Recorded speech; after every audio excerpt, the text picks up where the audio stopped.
Na kérem szépen, megérkeztünk a Street Legal Drift második fordulójához. Én nőként nagyon élvezem ezt a sportot. Nehezebb valamelyest érvényesülni. Akkor lesz egy jó drifted, hogyha ott vagy, belenézel ebbe a zónába, és gyakorlatilag már érzed azt, hogy az hogy tudod összekötni.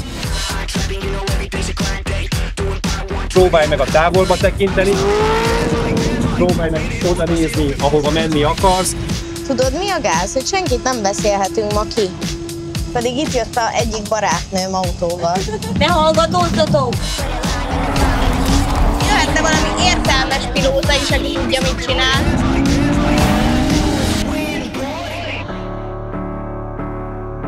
Sokkal céltudatosabb vagyok, amióta versenyzem, illetve kitartóbb is.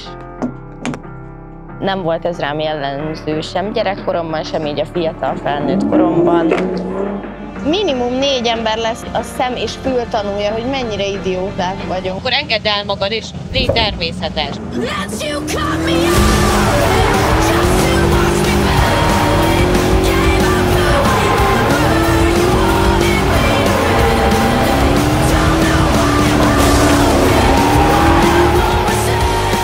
Kormányt adtok majd nekem? Azzal nekem is megy.